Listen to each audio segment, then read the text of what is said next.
आज सी सेट का 2021 के क्वेश्चन सेट लगाएंगे मैथ के। तो पहला क्वेश्चन है, 120 व्यक्तियों के समूह में 120 व्यक्ति हैं, इनमें से 80 भारतीय हैं और शेष विदेशी हैं। इसके अतिरिक्त इस समूह में 70 व्यक्ति अंग्रेजी बोल सकते हैं।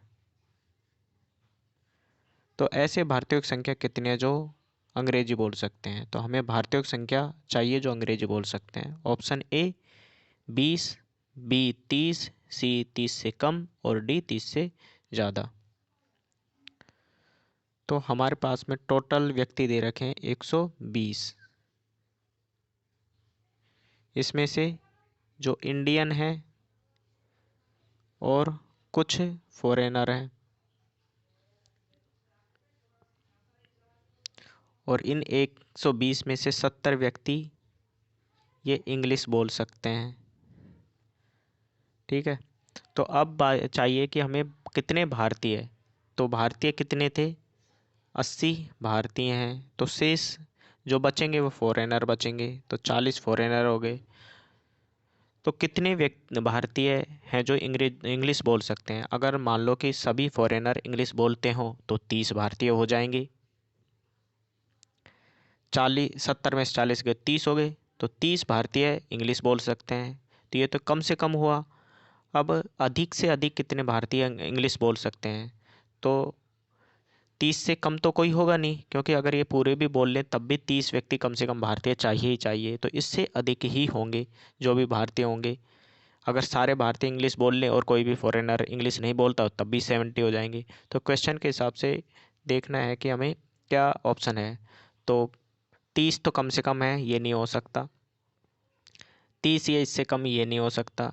बी है जिसमें सिर्फ 30 कह रखा है, लेकिन हमें तो पता है कि इससे ज़्यादा भी हो सकते हैं। तो डी आंसर इसका राइट आंसर होगा। नेक्स्ट,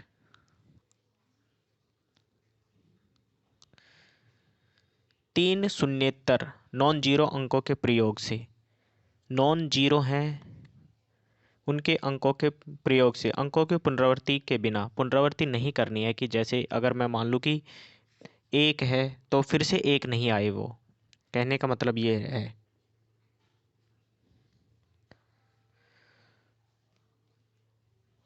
3 अंकों वाली सभी संख्याओं पर विचार करना है कि जो 3 अंकों से बन सकती है, जो 3 के गुणज और 3 के गुणज होने चाहिए। 3 अंकों की संख्या हो, अंकों की पुनरावृत्ति नहीं होनी है और 3 के गुणज होने चाहिए। तो ऐसी संख्या के इन संख्याओं को अगर तीनों संख्याओं को मिला दें तो इनका योगफल ऐसा आएगा। मान लो कि ए संख्या ए है, बी है और तीसरी सी है, तो तीनों को मिला दें तो उनका योग ऐसा आना चाहिए। तो इनमें से निम्नलिखित में कौन सा सही है ये पूछ रहा है कि एस सैदव सैदव 74 से भाज्य है, बी सेकंड एस सैदव 9 से भाज्य है। तो हमें पहले देखना है कि क्या पूछा गया है। पूछा गया है कि एक संख्या है ए, मान लो, एक है बी, एक है सी। तीनों संख्या क्या है? अलग अलग हैं और किसी भी अंक में जीरो नहीं है। तो जीरो नहीं है तो संख्या क्या हो सकती है? सबसे पहले तो ये देखो कि 3 अंकों की संख्या है, तो हमारे पास में 3 अंक आ गए, ए बी और सी, 3 अंक है हमारे पास में। ठीक है। तो अब इनसे हमें संख्या बनानी है।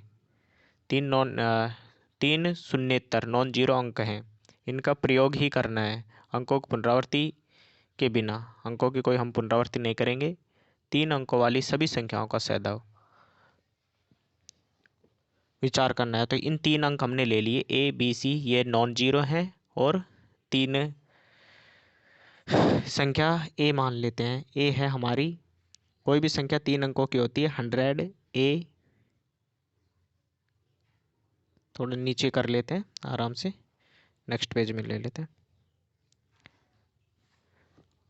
ए मान लेते हैं, ए संख्या है 100 ए प्लस 2.5 का अंक है, 10 से मल्टीप्लाई होता है, 10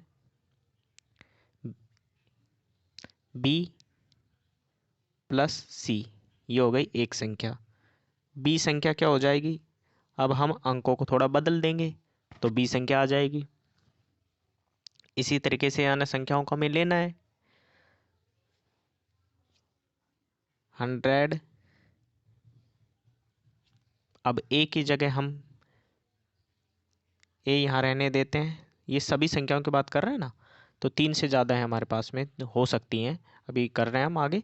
तो 100A प्लस, अब हमने इन दोनों संख्याओं को बदल दो, 10C प्लस ए ओ बी, एक संख्या ये आ गई। सी ले लेते हैं, सी में 100, अब ए की जगह आप बी ले लो, प्लस 10A प्लस सी।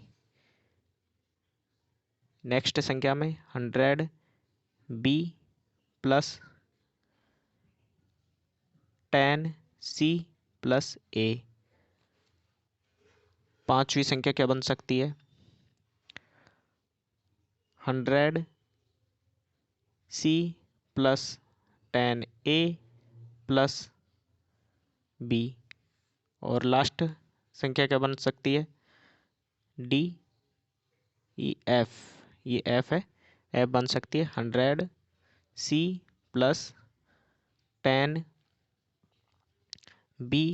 प्लस ए। यही हो सकती हैं 6 संख्याएं, इससे ज़्यादा संख्याएं नहीं बनेंगी।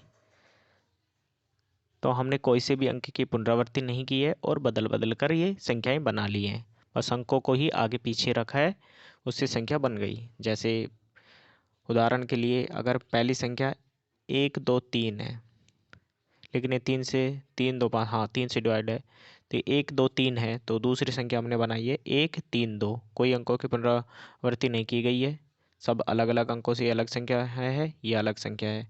ऐसे ही एक संख्या हो सकती है, 2 को आगे ले आए हम, 2 1 3 हो सकती है, 2 3 1 हो सकती है। तो ऐसी संख्या ही बनाई है हमने।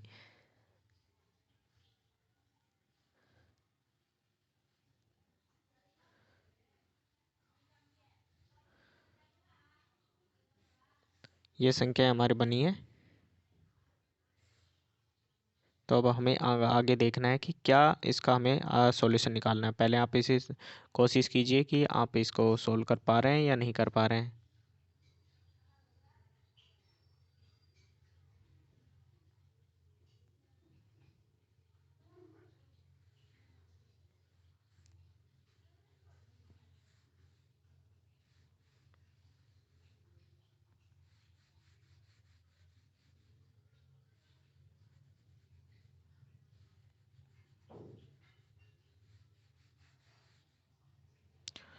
तो संख्या आपने देख लिया है, तो चलिए देखते हैं क्या हो सकता है।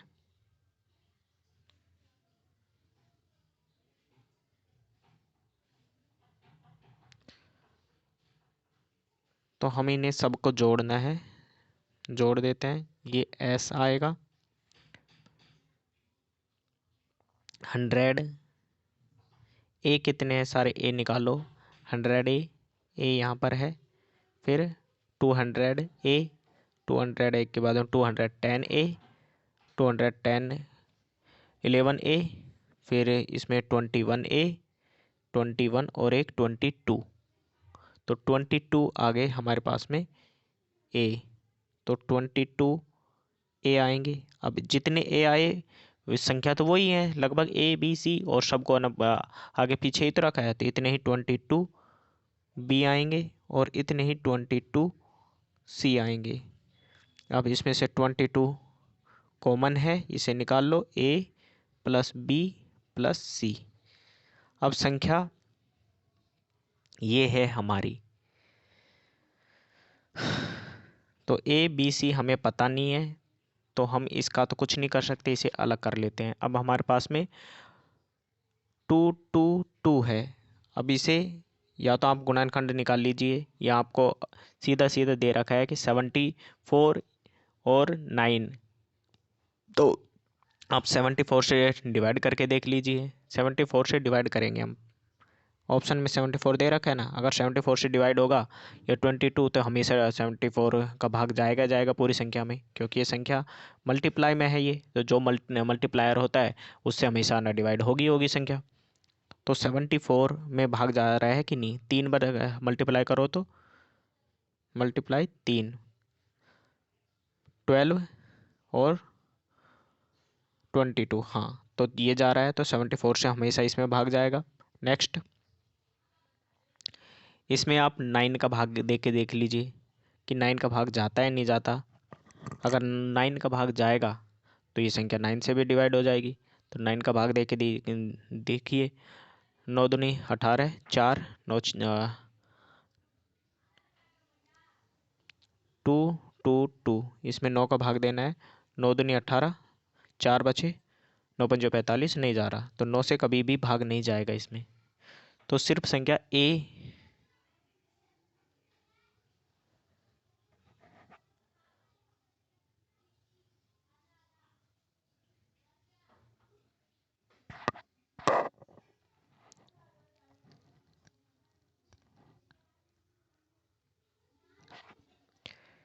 9 से भाग नहीं जा रहा, ठीक है। तो ये संख्या 9 से भाग नहीं जाने के कारण ये ठीक है कि ए सही होना चाहिए। लेकिन एक और चीज़ है कि हमें ये भी तो पता है ना कि ए प्लस ये है तीनों, ये भी तो 3 का मल्टीप्लाई थे। ये तीनों अंक 3 से ही तो डिवाइड हो रहे थे। जब ये 3 की हैं, पूर्णतः विभाजित हो रही हैं ये संख्याएं 3 से, तो 3 से भाग जाना क्या जाएगा इसमें, तो 3 एक और मल्टीप्लाई में आ जाएगा, तो 3 3 9, तो 9 से भी भाग जाएगा। तो समझ में आ गया कि 74 से तो ये जा ही रहा था, 3 इसके मल्टीप्लाई में था। ये पूरी पूरी संख्या हमारी ए प्लस बी प्लस सी ये थी, ये 3 का मल्टीप्लायर थी, तो मतलब 3 का भाग जाता था इसमें, इसलिए मल्टीप्लायर थी। तो 3 का भाग जाएगा तो 3 इसमें होगा सारी संख्या में, तो इसलिए यहाँ पर बाहर 3 निकल के आ जाएगा, इसलिए 9 का भाग भी जाएगा। तो 74 कब जाता है और 9 कब जाता है, तो इसलिए ऑप्शन,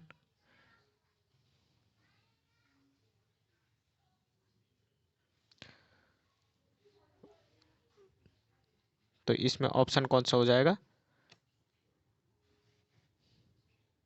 सी। इसी तरीके के और सवाल भी लेके आएंगे, बने रहिए हमारे चैनल पर। सब्सक्राइब कर लीजिए, सब्सक्राइब नहीं किया है तो, और लाइक कर दीजिए। Thank you.